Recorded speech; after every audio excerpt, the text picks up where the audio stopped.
All right, Dominic. So here's what the deal is with Diamond VIP. Basically, during COVID, I created a mastermind. I purchased the media, the things that you're going to need when your book is up and running. Is you're going to need to scale. So when you work with me, this is what you get. So we are in My Vegas magazine. We're also in My Nashville magazine. So a lot of people don't understand the concept of why I choose health and wellness first. Number one, I choose health and wellness because we all need it. We're not going to make it out of this life alive. Number two, my parents, well, my grandma would have been 126 as of Saturday if she was still breathing. So you can imagine the different diseases and things that I saw over time. My grandfather would have been, he was born in 1902. My great grandparents are actual slaves. So in my family, when I went through my health issues, yeah, that's why I do that.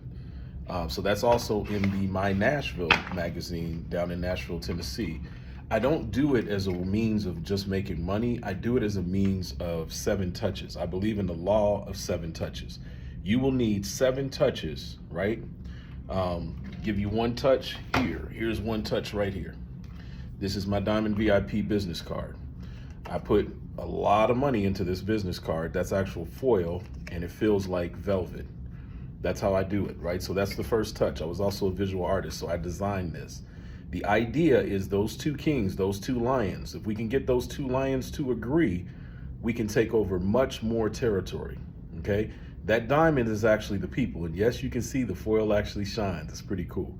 But people out here in Las Vegas love this card, man. They just pick the card up. Women will pick it up and they'll keep 3 or 4 of them in their pocket. And then when I go and speak or I say something, they go, oh, Diamond VIP, I've heard of that. They may not know what I do, but it's already in their subconscious. That's the goal. The goal is to close a human being in their subconscious. The other portion of Diamond VIP, if you can see it, is he ain't that heavy. Here, let me expand this. Well, maybe I can't expand it. Let me just get up and I'll show you. Okay, is he ain't that heavy, he's my brother, okay?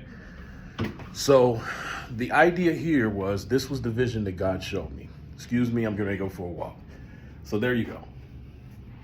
You see that? And so the Lord showed me I'm that guy up top. So that's what happened April 5th of 2020. And that guy down there is everyone else. Now, I was used to in my grind being this guy down here.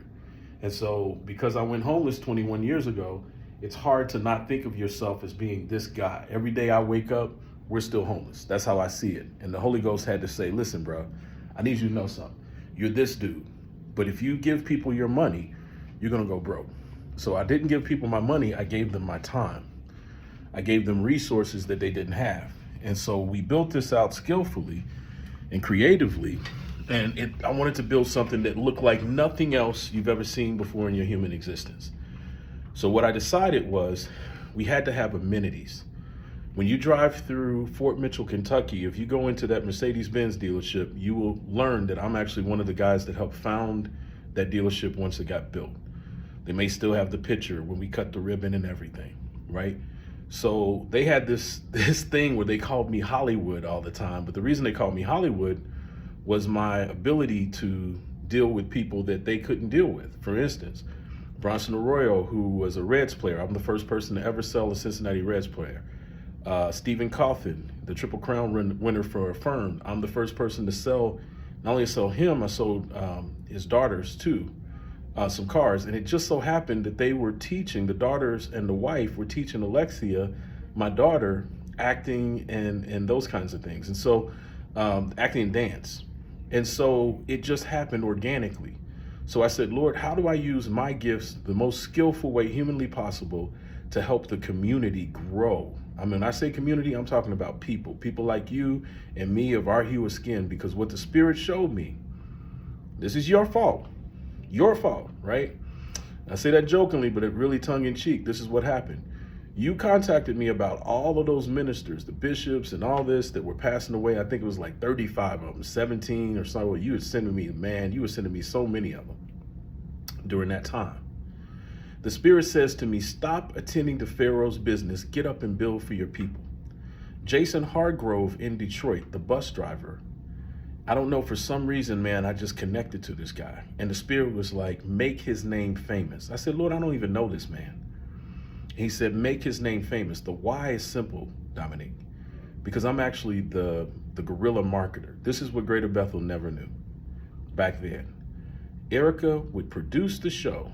I would star in the show, but I'm also the guy taking out 10, 20,000 flyers a weekend and a week. And once I delivered those, another 10 to 20,000 flyers. I'm the guy that would go to 85 churches, 75 to 85 churches locally in every surrounding area. So that bus driver in Detroit related to me because I knew that that was the type of person that would come see us in our plays, all the way back to I Feel Like Praising Him. Even I Feel Like Praising Him back in 1994, that wasn't produced by Joe Santangelo, but we ended up meeting him a little bit later. That play, what is his name? Lord, it just passed, it's in the back of my mind. Al Heyman. Yeah, Al Heyman from Al Heyman Productions. Actually, it was more than that. He had, I think it was STX or something like that. But he was considered the Black Godfather. That's the first person. And this was like, think about day one when I got filled with the Holy Ghost. I had already met Al Heyman. He had came and seen me in the play, and they called him the Black Godfather of concerts. He went to Harvard, everything, right? So I learned from some top-notch folks, right? And he was the one that told Erica, you got a hit show, baby girl, but you got too many hands in the pot. So then we had to learn from some other mentors, and we ended up learning from Joe Santangelo, who does the Macy's Music Fest, the Cincinnati Music Fest, the Coors Light Festival. It's all the same, right? The one right there at Paul Brown Stadium. Only to find out that Joe was the number one, they call it the granddaddy of them all. The longest running music festival in all of North America is right there in your backyard in Cincinnati. Currently, he's so old, he was actually Frankie Beverly's good friend. Frankie just passed away, God rest his soul. They were best friends. That's why Frankie was a headliner there for like 20 years. All the way back in 1962 is when that program started, the Jazz Festival. And what we have a problem with, an opportunity with in the church sometimes, is we don't expand our territory to the greatest reach. I guess because I've already learned to do this for 30 years, my mind just unlocks and I'm like, Lord, what we don't have is we don't have Africa. What we don't have is we, as a people, we're not connected to our roots. We are the only people not connected to our roots. And that lends its way to my uncle, my oldest uncle, who was Noah Sherman. Noah Sherman was a U.S. ambassador. He was born in 1921. U.S. ambassador to Sierra Leone, my mother's oldest brother. Mama was born in 31. Mama didn't have me until she turned 40, right? So I got all this wisdom around me, all these contacts, these points of contacts, but I watched how my family didn't even put it all together either, okay? If you look up legendary locals in Hamilton, Ohio, that is my uncle, Nathaniel Sherman, that's on that book. That is the only black man you're gonna see on that book. That's Uncle Nate. I grew up with, obviously, their youngest son, Michael. Michael is 4 years older than me. I'm the youngest. He's the second youngest, right? Of all the first cousins. My last name's Robert, so most people didn't get that. But just to give you an example, my cousin Skill Sherman, William Sherman, was the first black prosecutor of Hamilton, Ohio. Skill Sherman used to sing on the square with a couple of the other cousins with Roger Troutman from Zapp. So not Little Roger, but his name is Thomas Troutman. I got to see him at the last Jazz Festival in July because I was there with the Big Three, because I actually work with about 3 charities. We See Greatness in You, which is Terrence Burney, who used to be a basketball player in Detroit for the Pistons. He fell on some hard times. Now he feeds 600 homeless people right here on Skid Row. You'll see me, maybe you'll see Cowboy, right? Cowboy is the guy who actually was the promoter, the street promoter for Nipsey Hussle. So you hear that song, All My Life, Grinding All My Life, that guy, right? He's right here in Las Vegas. What we've done is we've put together a conglomerate, something you've never seen before, ever on earth. A conglomerate of actual promoters that work together. We barter our services because that's what they do in Africa. In Africa, you've only got 2 African nations. You have Kenya And you have South Africa that even do anything remotely close to what we call capitalism here in America. And I'm going to give you a little 1, 2, 3. Capitalism as we know it is dying. That's why everybody is pandering for this AI. This AI is to replace all their employees because they're going to have to let their employees go. So now where do the employees go? Money's tight. Exactly. What I'm saying is we got to get out of transactional thinking. Your transaction was you need a website. The way Brian thinks is how you going to market that website, right? How you going to market the product that's on there? How you going to market your book? So I'm already in several different networking groups from the African diaspora, the international African diaspora, the Las Vegas African diaspora, the Ghanaian chamber here in the city, and then of course the Nigerian chamber, which is called the African Chamber here in our city, and that also has a sitting Nigerian princess. And keep in mind, I actually have cousins, their father is from Sierra Leone, so I got street cred, right? Unlike any normal black person you see on earth, I actually have legitimate, real street cred. Then you have the other side of my family, which happened to be the Burrells. And the Burrell side of my family is actually Tom Burrell. Tom Burrell, if you look him up, you Google him right now, you'll see documentaries on Tom Burrell because he is the godfather of all black commercials. There was not a black commercial before my second cousin, Tom Burrell. Just wasn't, right? And he's in his 70s, right? And so you also have R.D. Burrell. R.D. Burrell sits on the board for Channel 21 right there, WBNA in your city. R.D. is the actual genius of our family. R.D., this is my dad's side. R.D. actually started or helped Ted Turner start TNT and get that and TBS off the ground. His words, 74 years old, right there in your town. And then you got Chester Burrell, who ran for public office, you know, for the city of Shively and that kind of thing. He's also my cousin. So what I remember as a child was my father said, do not hang with Chester Burrell, Bubby Burrell.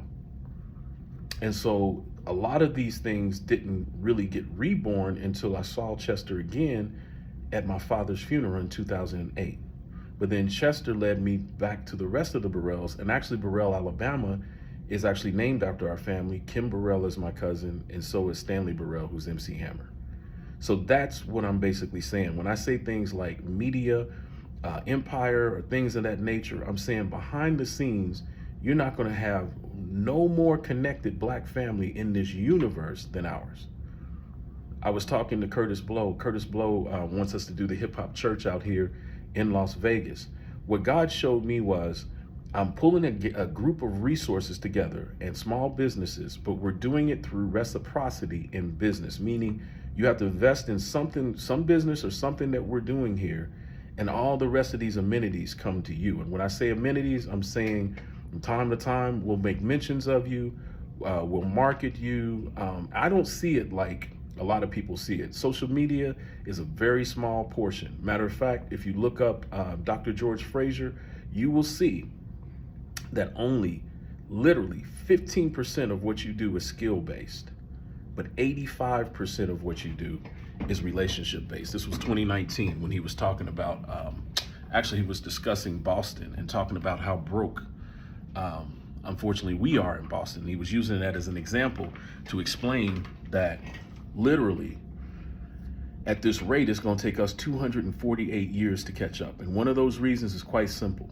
The Jews do business with the Jews. They don't do it 7 times, 8 times, 21 to 30 times they're doing business with the Jews before the dollar ever exits their community. Where we can make the greatest impact is in Africa. If you take Nigeria alone, there is 210 million people in Nigeria. And me as a promoter never had tapped into it before COVID. I tapped into it now. I'm all up in it now. As a matter of fact, the gentleman that I went over to Senegal with is there right now because his best friend is running for actual government. Now you actually have to look at the fact that, let's get back to Detroit. In Detroit, you had Jason Hargrove. I'm praying for this brother for 2 weeks, and then on April 5th of 2020, I'm praying my pillow wet. And I wake up, I went to bed at like 1:30. This was you. It was all you. Oh, this one's dying and that one's dying. You remember this. And I said, I'm crying and I'm like, Lord, why is it always our people? And the Holy Ghost said, it's not always your people. It's that your people have not gotten off the front lines. So basically, what are you going to do about it, Brian? I wake up that morning, 5:30 a.m., and I hear the Spirit say, stop attending to Pharaoh's business. Get up and build for your people. You got the tools, you got the resources, and you can do this. And I'm like, Lord, I can't see it. Today, Deisha Hargrove is in Diamond VIP. There was no greater testimony than having the actual widow there, and they named the Transit Authority building in his honor. That's the impact we're making. I don't want to be seen all the time, but I know how to get it done. God bless.